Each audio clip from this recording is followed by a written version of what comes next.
Welcome back.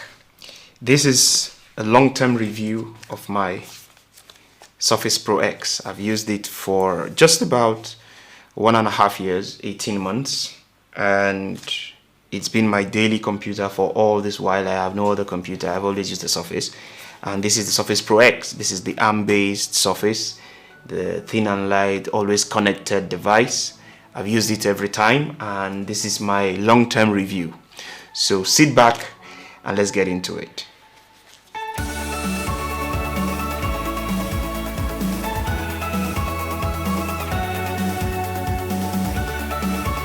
So this is the Surface Pro X.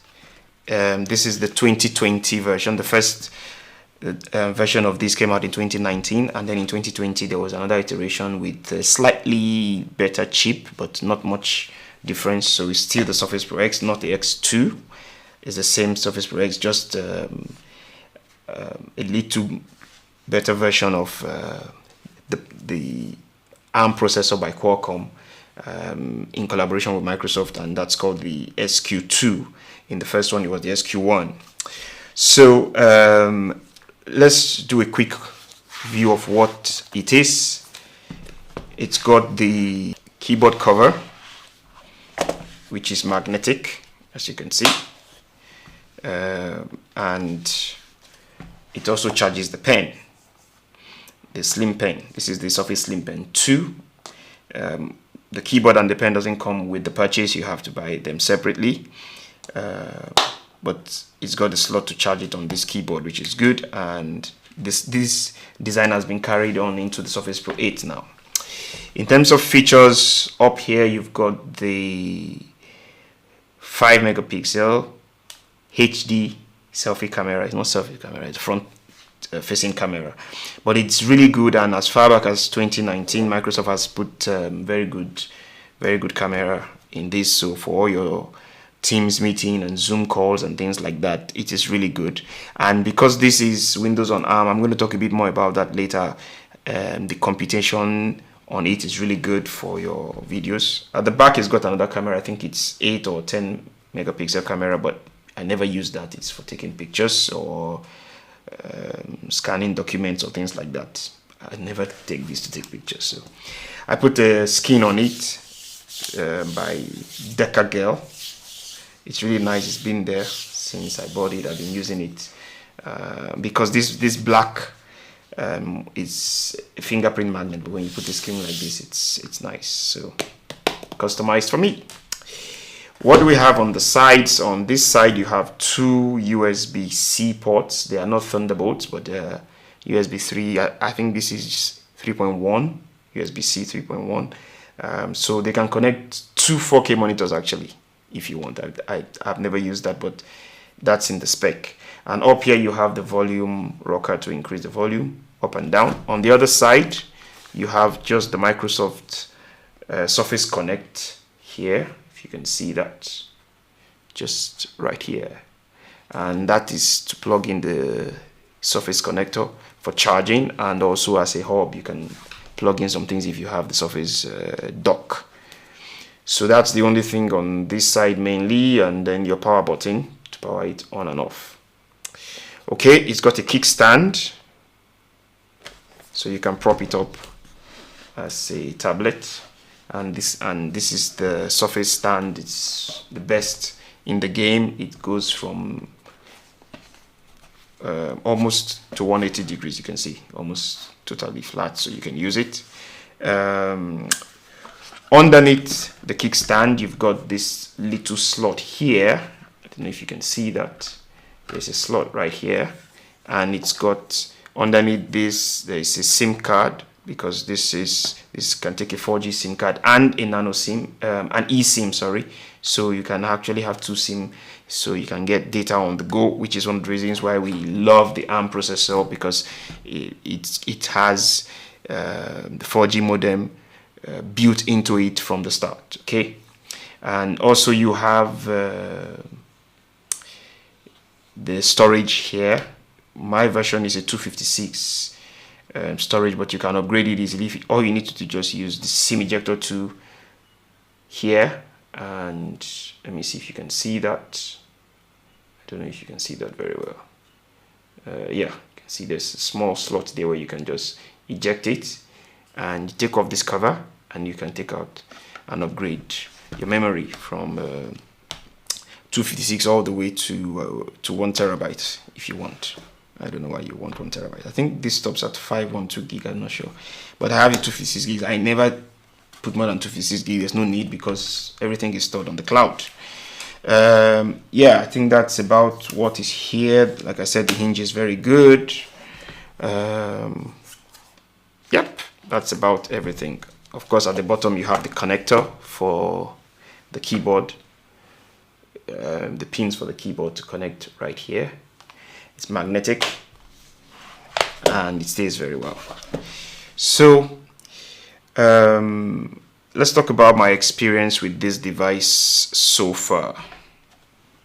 Let me put on my Surface Duo so I can go back to my notes. I'm going to talk about this device in 3 major categories. The first will be to talk about my overall experience with it. And then the second category, I'm going to talk about what I like. That is the positives about this device. And then in the third category, I'm going to talk about some things I don't like about it, and also some things I want in the next version that should be coming out later this year. I hear Microsoft is already working on it. We've got some leaks. I'm not sure if they're correct or not, but it seems logical. So what do I want in the next one, and what are the things I don't like so much about it? That's in the last version. So let's start with the first session, my experience and my feedback from it. Starting with battery life. Battery life is good.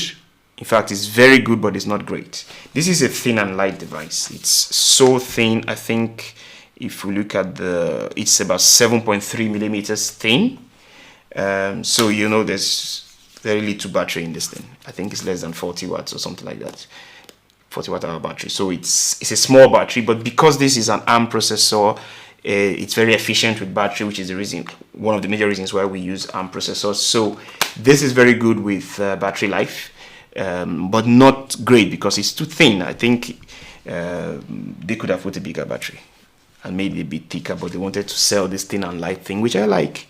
But the battery life is, on normal use, I use it for a whole day, no problem. It lasts me a whole day. But on heavy use, it probably do like 4 to 5 hours, and then that's it. If you're doing like video editing, which you shouldn't do, but I do because I video edit online. But if you do any heavy work on it, but if you're just watching videos and all that, you can use it the whole day. Basically, it's a really good battery. It's okay battery. It's not the best performance. It is okay for 90% of people. That's how I put it. It's okay for 90% of computer users. Why do I say that? Because 90% of computer users don't do heavy stuff on their computer. They use it for day-to-day stuff, for Microsoft Office tasks, and browsing the web. And there's nothing better than a thin and light that has good battery life, works smoothly, and it just works very well with the Windows on ARM on it. So for 90% of computer users, this is, in my opinion, a very good device to use. However, if you are part of the 10% who are heavy users who've got specialized applications you run on your computer, you have or you do video editing or graphical work, you play games, this is not for gaming. This is too thin. This is a thin and light just to go about everyday use. So if you're a gamer, you want something that you game on, this is definitely not going to cut it for you. Also, like if you do any heavy work, this is not for you. So it's just for daily light use, which most people do with their thin and light ultra portable ultrabooks. So it's not for power users, it's not for video editing, not for all that. The other thing I've experienced with this and I like a lot is the pen use. It's a Windows tablet. So if you take up the pen, you can write, you can do stuff. So this is, for me, a very good device for use as a tablet. So I use this as my day-to-day tablet. I take all my notes on it. I draw, I sketch, I write. And I write a lot. I hardly use a keyboard. that's why I use a Surface. I'm not a heavy user of a keyboard. I don't type so much. I don't take notes on the keyboard. I take notes with my hand. I write. I like to write. So as a tablet, this is beautiful to use as a tablet because it's very light. You just go with it anywhere you are. You write, you draw, you know, it works very well as a tablet. That's another thing what I like about it. For content consumption, I think it's also a great device. This screen is really good. You've got some glare on it, as you can see on some reflections. You can see it's very reflective screen, but it's bright. The colors are bright. It is crisp, high resolution. So it's a beauty to watch any movie on this thing. You know, and because it's portable, you put it on the couch, you take it on the bed. It's perfect for content consumption. So that's a quick overview. The last is the camera. When you do video calls, like I said, it's really clear. I don't know how they did it. I think it's something to do with the ARM processor, but this is one of the best devices you can have for your meetings, your online meetings. The microphones are clear. You can stay far from it and talk, and it's really clear. It's also got this feature where you can be looking at the screen, and it will be as if you're looking at the camera. So it's got that computation. So when you're in meetings and you're looking at your screen at what is being presented and you're talking, your eyes will do as if it's facing the camera. So that's something Microsoft has done on this. They've not been able to do that on all the other Surface. I think it has to do something with the ARM processor, but it's really good, and it's got a lot of computation, just like on your phones, because at the end of the day, it's the same type of chip that is on this device that is also on your mobile phone. It's a mobile chip. So let's talk about some of the positives. That's my experience. So next is some of the positives of this device. Why I would choose this device any day, anytime. First, of course, is the weight. It is 774 grams. It's very light. Of course, that's without the keyboard. If you put the keyboard, it's maybe 100 or 200 grams more, but it's light. It's really light device. So the weight is the first thing why I like it, why I've refused to get something else but the Surface Pro X.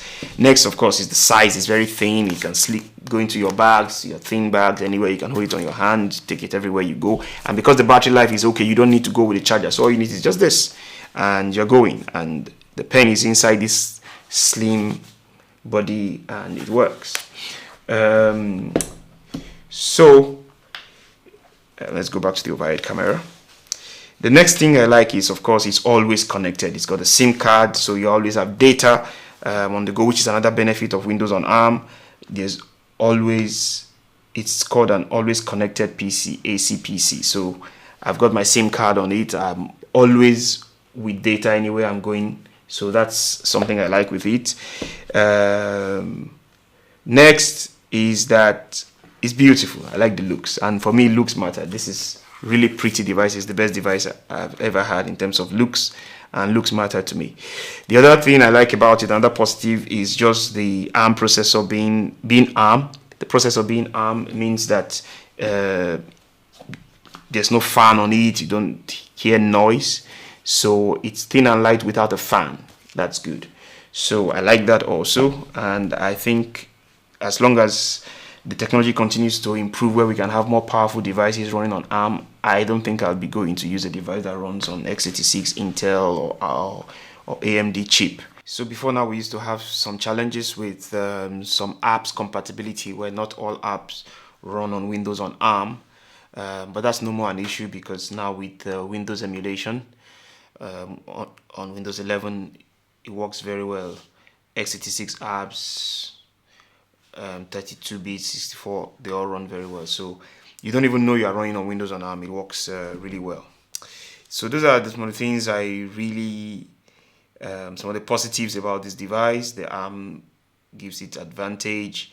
I've talked about the camera being very good.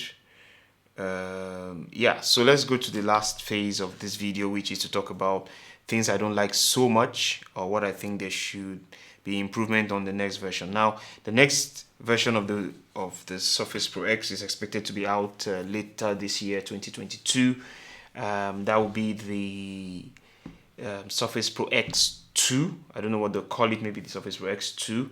We've seen some leaks about because it always runs on Snapdragon 8CX Gen 1, Gen 2, and now we have the Gen 3, which will go into the Surface Pro 2, Surface Pro X2. We've seen some of the benchmarks of that processor. It seems good. It is about, from what we've seen, it's about 60% improvement on performance from the previous generation, this one, and about 70% or so performance on the CPU and about 60% on the GPU. So it's a huge leap. There will be much needed performance improvement, because performance is something that we want more on this device. But now we're getting more, and I think it's going to even get more and more after that. So I'm excited about the future for Windows on ARM. So the first thing I want to see to improve is the performance, because a lot of people feel, including myself, that we need more performance on this device. There's just not enough juice for more activities. It works for all the day-to-day stuff, but we need more performance to run some things faster, and hopefully we are getting that on the next one. So it can become the perfect ultra-thin PC.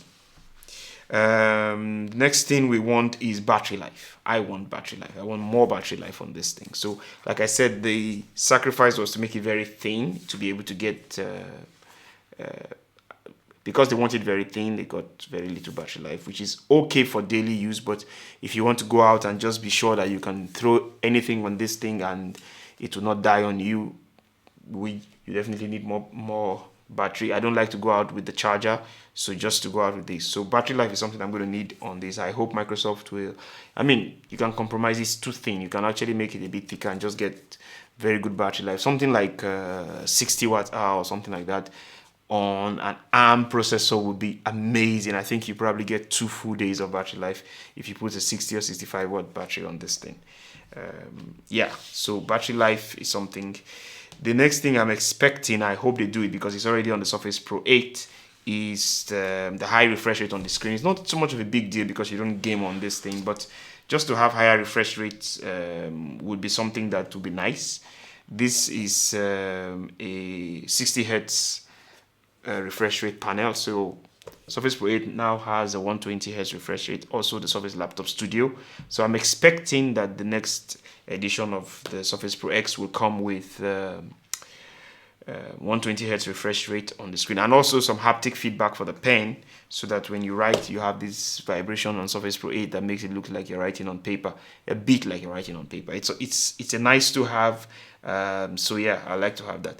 Apart from that, as you can see, there's not so much to improve on this device or so much I want. Just more power, more battery life, and a few more features here and there to just increase the dynamic refresh rate, things like that, which are going to come anyway. I don't know if we're going to get Thunderbolt on the USB-C because Thunderbolt is Intel, so and this is not Intel. I don't know, but this 2 USB-C ports we have here, they are good enough for my case. I'm not connecting an eGPU or something like that. Fast transfers work here on this, but if we get at least a USB 4, these are USB 3, so if we get a USB 4, then I think it's good enough. USB 4 is almost the same speed as a Thunderbolt protocol. So yeah, there's not so much to improve on this, but I'm looking forward to it. That's when I'm going to upgrade my computer. So if you're in the market trying to get a Surface Pro X, I'd say this is a lovely device. If you're not a power user, you're not looking for more power like me, this is perfect for you. If you need more power, more battery life, I'd say wait a bit till 4 or 5 months from now, September, October, when Microsoft will be announcing the next iteration of this device. This is a lovely device. I love it. As you can tell, I've used it every day as my only device for 18 months, and this is my long-term review. This is what I think about it.